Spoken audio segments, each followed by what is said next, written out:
In Once Human, building a powerful and effective character is all about understanding the synergy between your weapons, gear, mods, and other elements that enhance your overall performance. In this guide, I'll walk you through everything you need to know to create a top-tier build, from weapon features to blueprint upgrades and more. Whether you're aiming for maximum damage, durability, or utility, this guide will help you optimize your character and tackle the toughest challenges in this game. I've noticed that a lot of guides online are hyper-focused on one specific type of build.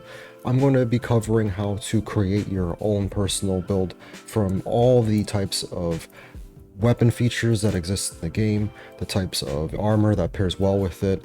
Anything you really want to try and go for, I'll be showing you how to tackle building the actual build. I will also be showing you my own personal build, which is the Unstable Bomber build. I'll be showing how I thought about creating it, how I went about creating it, what it looks like as we continue on through this video.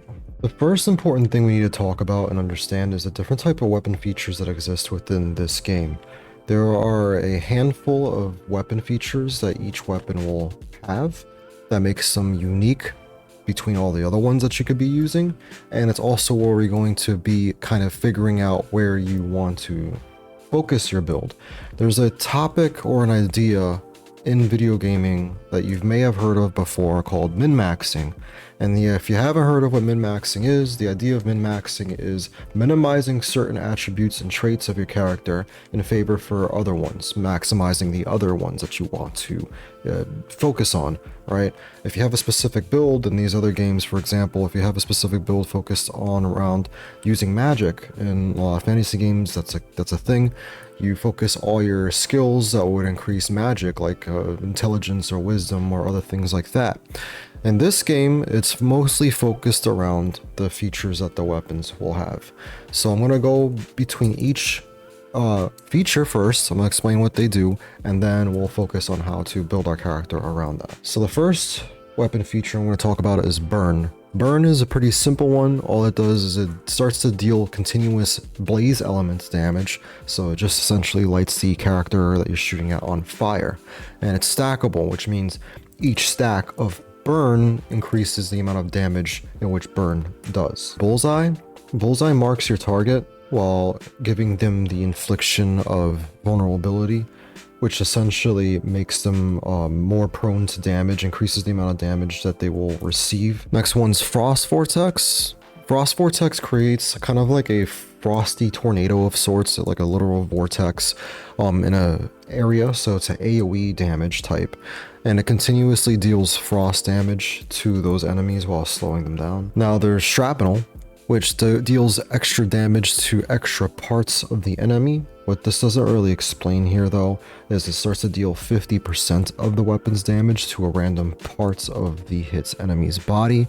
So it's just extra damage. Here we have Bounce. Bounce deals damage to additional enemies. So let's say if you shoot one guy, that bullet will now travel to the nearest guy and hit that person as well. The amount of damage that it does is reduced though. It's not as much strong as the first target's hit. It will be at a 60%. Here we have Unstable Bomber, which is what my build is based on. Unstable Bomber deals blast elemental damage over an area. So essentially it's exploding bullets. We have Fast Gunner, which increases your fire rate and damage. Essentially increases how fast bullets will come out when you press the button and how strong that they are. Some guns it'll stack. Here we have Power Surge. Power Surge deals instant shock damage while also continuously increasing the power surge damage over time. It can also stun enemies, so it'll make them freeze up and be electrocuted. Now this build, there's not a lot of stuff that enhances or is focused around blunt damage. It's mostly a melee weapon thing. Blunt damage just deals damage based on the enemy's current HP once, so depending on how big the how much health that the enemy has, it'll change the amount of damage that the extra damage will be applied to. And here we have Fortress Warfare, which continuously grants nearby allies damage boosts. Depending on the type of gun that you have, it could also increase the defense in which you have. Now for all these damage types, there's armor that pairs well with the damage types and types of functions that your guns can produce.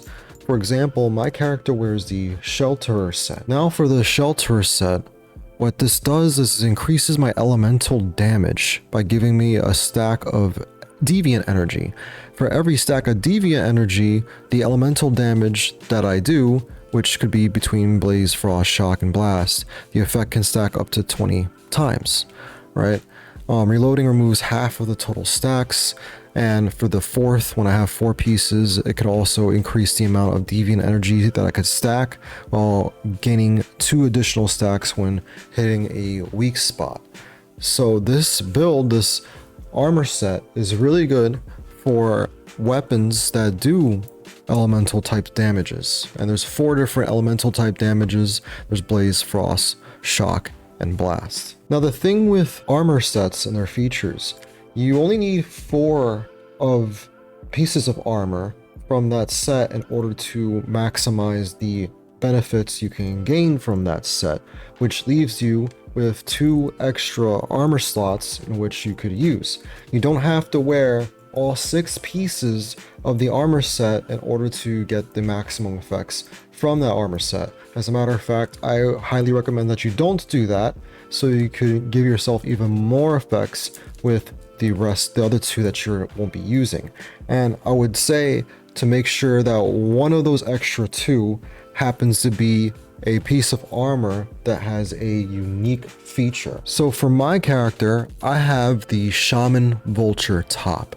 You could tell that a piece of armor is a unique effect piece of armor when it has a slightly rainbow effect coming out the side of it.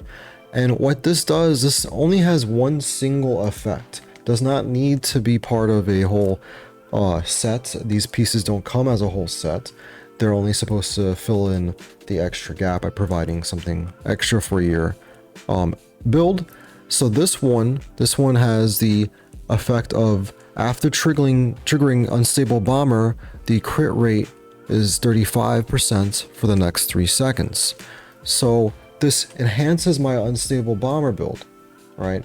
The effects that you can get from unique pieces are going to be hyper focused on which specific build that you are going for, and there's a lot of them. Now, these sets that I have gotten are available in the Wish Machine. Most of the build focused sets are in the Wish Machine, so you could scroll down to set build blueprints and you can see the different types. Here is the Shelterer one, the one I use for my Unstable Bomber. As you can see, I only use 4 pieces. I have bought other ones before, when before I had actually gotten the Shaman Vulture top. I had gotten the chest piece to cover that missing spot, and I had 2 pieces from the Bastille set before I had gotten the Shaman Vulture top.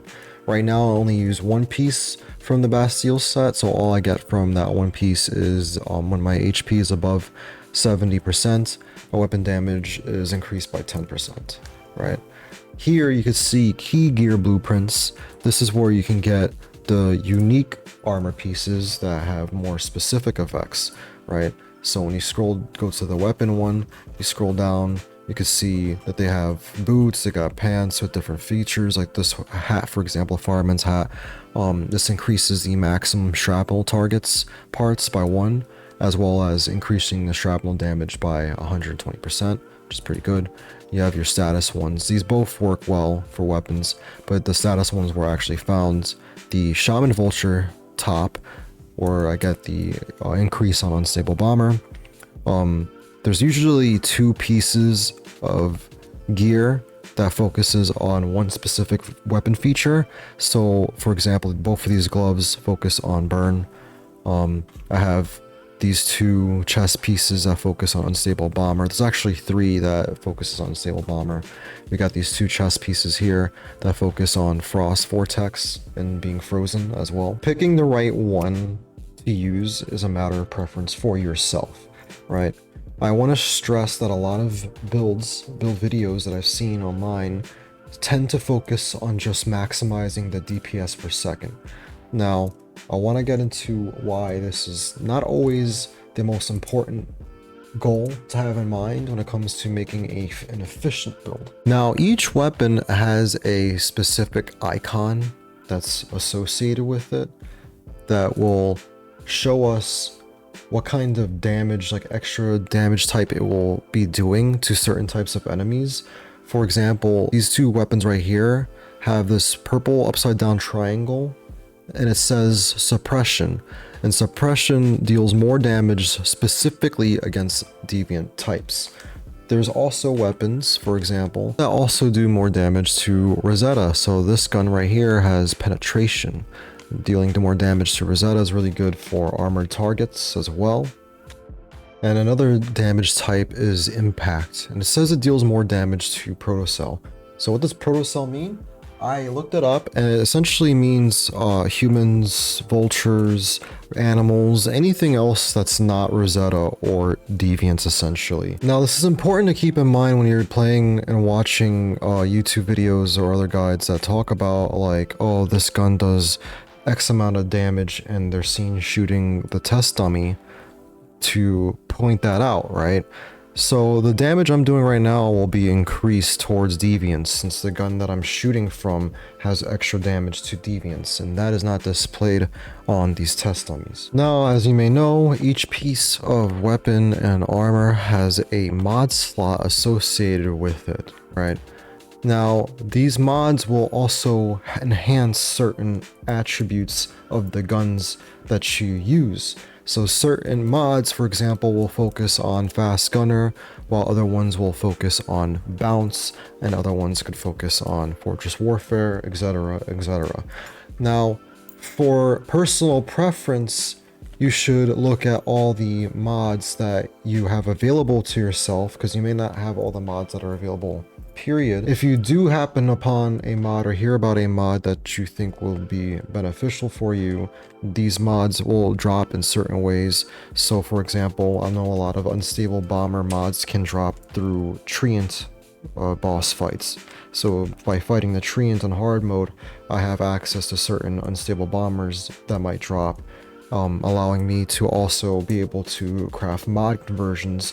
So with mod conversions, for example, which is over here, this allows you to actually craft a mod with specific types of effects that you want, but you will not be able to craft all the mods until you've unlocked it or got it from a drop a certain number of times. Now, like I said, mods are all different, and the type of mod that you use is going to be based on your personal preference. So playtest certain types of mods, see how well it actually helps out your character. Also pay attention to the extra bonus effects that they provide through the different tiers of which the gun is being used, because it will enhance your gun even further. So for example, this one that increases my fire rate, as well as increasing the amount of damage that the weapon does for the first half of the magazine. It could also provide benefits to my elements damage, as well as the status damage reduction and other things as well. This could be a myriad of different effects. Increase the weapon capacity size, or maybe your reload speed. It has a bunch of different ones. The types of ones that it'll have is RNG. So even when you either obtain it through drops from bosses or dungeons, or whether or not you make it from your mod conversion, it will still be RNG focused. And the mods that you use don't always have to be focused on specifically the weapon feature damage type. So for example, my favorite mod that I have is the Relentless Reaper mod. The Relentless Reaper, or Ruthless Reaper, actually refills 100% of my magazine after I obtain 2 kills. I like this a lot. It kind of allows me to have a unlimited ammo type of window of opportunity when it comes to fighting mobs and groups of people. Now, when making these builds, you want to keep in mind what kind of situations that these builds will be best used in, right? As I covered before, there's different damage types. Some weapons are more focused on fighting Rosetta, while other weapons are more focused on fighting deviants. Now, when you're doing these dungeons, when you're playing this game, there are different situations that might occur, right? For certain bosses, might spawn large waves of mobs and adds that you have to deal with while the boss is in an invulnerable state, or maybe the dungeon that you happen to be doing over and over and over again has mostly Rosetta enemy types and you want to fly through it a lot faster. There are ways to build your character based on both of these types of things. I actually have two different types of sets that I had saved in the first season.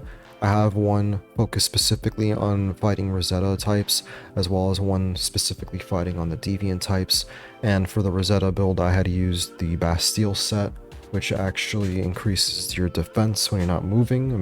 Gives you armor stacks.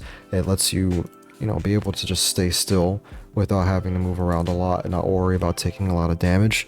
And it also had weapons focused on fighting Rosetta, so I could just stand still and shoot as many Rosetta people as I want without really having to worry about losing my health for a certain amount of period of time. And I preferred that kind of playstyle. It allowed me to dodge and crawl through Rosetta dungeons a lot quicker. While I use the Shelter set mostly for the Deviant fights, anything I'd be using for Deviant fights, I was gonna run guns that have that extra damage type set to it.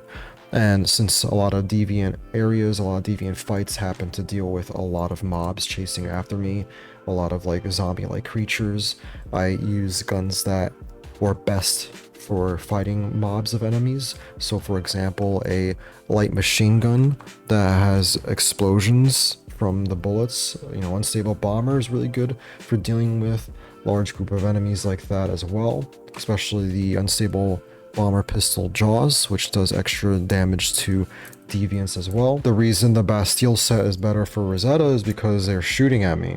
Deviants don't really shoot at me. They do have some projectile attacks, but they don't use guns.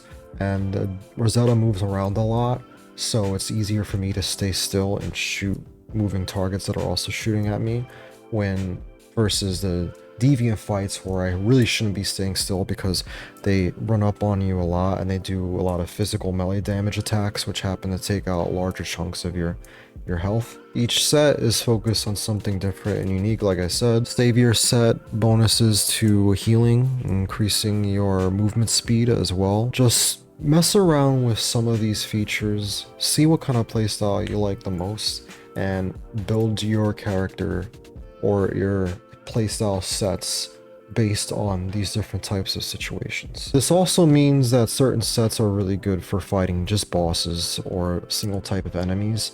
Just play around with the weapons and armor to see which one does best for that as well. This is important because when you make your teams, when you're friends, you have to assign certain roles to each team member. So let's say you are dealing with the LA Research Lab, it's best to have 2 players who focus on killing mobs and 2 players who focus on killing the tough enemies and the bosses. Now, once you find the weapon types that you like to use, the armor types that you want to use, once you kind of figure out what you're going to use for your build, you want to upgrade it, right? Now, people think that the first method of approach in terms of increasing your weapon damages or increasing your defense and bonuses is through calibration, which, isn't correct. Depending on the type of weapon and level it is, it has a certain level of calibrations in which it can go up to. Legendary weapons reaching plus 10 calibration, right? And same thing with the armor. There's different types of levels in which it can be calibrated to. Now, what a lot of new players don't know and don't realize, and some players don't realize until later on in the game, is that you can actually upgrade your blueprints before you make the gun, before you do those calibrations on the bench. The stars that are located on the top of your blueprints indicate the level in which it is at currently, right? So this pistol is at 1, while this one is at 3. When you right click on the weapon, you will be brought to this enhancement window, which you could use other blueprint fragments for different guns, or the same gun if you had gotten an extra copy of that blueprint, in order to upgrade the weapon. Now, depending on the number of blueprint fragments that's being used, as well as the type of weapon blueprint it is, so if it's an epic one or versus a legendary one, it will add more or less XP. It depends on what kind of blueprint fragment it is and how many it is, but you'll need a certain number of XP in order to upgrade your weapon to the next tier.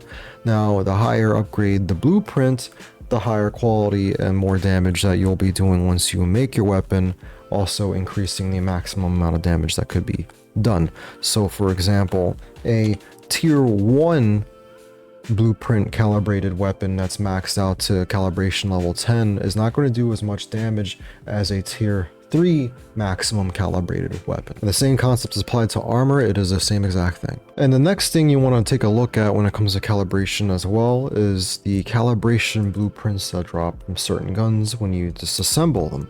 So if you click on your weapon in the calibration window, you'll see this little button here that says replace attributes. So underneath that button, you'll see the current attributes for that gun, right? So this gun has already had a weapon blueprint attached to it. If you have a weapon that hasn't had one yet, it will just say something along the lines of like one or a couple like extra features, but it's not going to have a special name associated with any of this. While this one does, it says heavy style. So I attributed a blueprint that has a heavy style blueprint, which increases the maximum magazine capacity as well as decreasing the reload speed in favor for the increased maximum capacity. I have other blueprints here. If I were to attach this lightweight style blueprint, it will increase the reload speed while decreasing the magazine capacity, essentially the exact opposite of what I have on right now. As you can see, there's two other types of benefits associated with these blueprints. Much like the mods where the extra benefits are kind of random, these are random as well. Not every single blueprint will have the same extra benefits to them. Every single lightweight style blueprint will do the same effect of increasing my reload speed by the same amount and decreasing my magazine capacity by the same amount, but the two extra benefits that are associated with will always be different. And another thing to note is that these calibration attributes will not be unlocked until the gun has reached a certain level of calibration. So the first calibration attribute will only be unlocked once it reaches the 4th level of calibration. The second one will be at 7th level, and the third one being at the 10th level. Now, the type of blueprint you'll use will be based, again, on your playstyle preference, right? I use the Ruthless Reaper mod, like I said before, which allows my magazine to be completely refilled after 2 kills.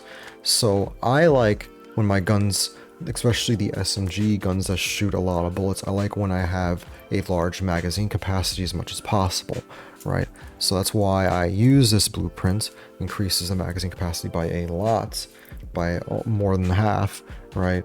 And the more magazine capacity I have, the higher chance that I'll be able to kill 2 enemies, allowing for me to completely refill my gun without having to reload, giving me this kind of pseudo infinite ammo status. Another blueprint I use for one of my guns, which is for the sniper rifle, is the rapid shot style. Increases the bolt pulling speed by 50%, increases the reload speed by 50%. I don't like that the gun takes so long for me to pull the bolt and to reload, so I sacrifice 10% of the attack in order to gain the maximum efficiency in terms of shooting rate for the sniper rifle. Now again, this is my own personal preference for the gun. It's not something I recommend for everybody. It really depends on what playstyle benefits your build the most. Now I want to go over mod conversion just a little bit more. As I said earlier in the video, mod conversion allows you to create new mods based on mods you've already unlocked.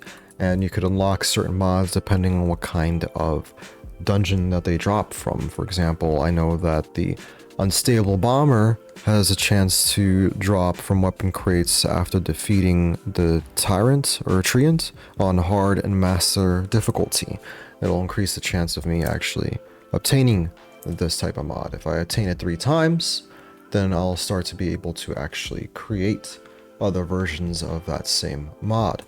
Once you find a mod that you want to create a new version for, let's say if you found a supercharged mod but you didn't like the extra benefits that were associated with it, you can choose a specific type of suffix. These suffixes focus on certain types of bonuses, so precision increases the type of crit damage or weak spot damages that happen from your weapon, right? Or you could just pick random if you don't care which kind it is. And you will be using mods that you already have in order to create this new mod. So the higher level the mods that you use for the conversion, the higher chance that you'll get a better mod type, more increased tier levels for whatever bonuses and benefits that it will provide. You need to be extra careful when doing this to make sure you don't get rid of any mods that you actually like a lot. Just keep in mind that it is RNG.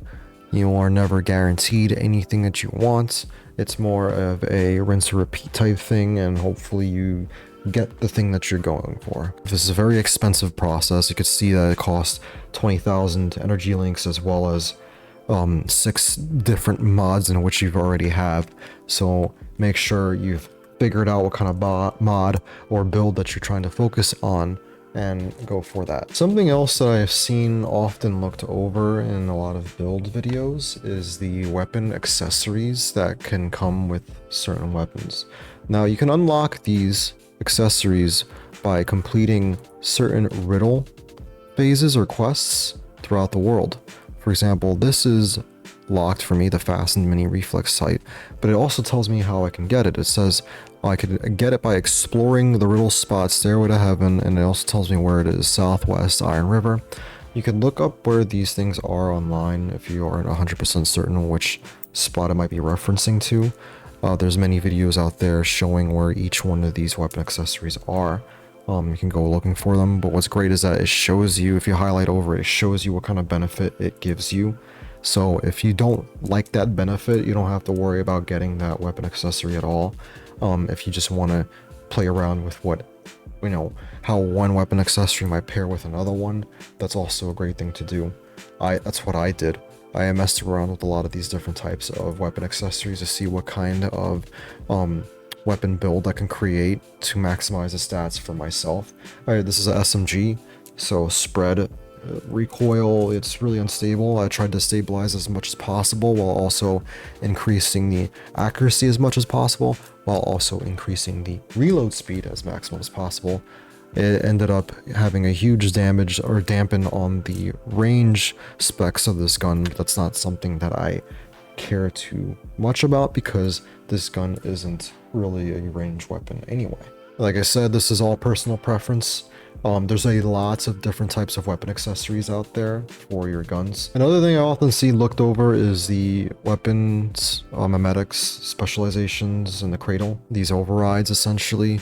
You unlock each slot by completing a certain thing in the world, like completing certain silos, beating certain bosses. The maximum you can have right now is 8, right? And there is a whole list over here of the different types of cradle overrides that they provide. The first layer of the benefits usually just focus on the specific type of gun that you're using. So right now I'm using a handgun and a submachine gun. So I have the handgun enhancement, automatic weapon enhancement.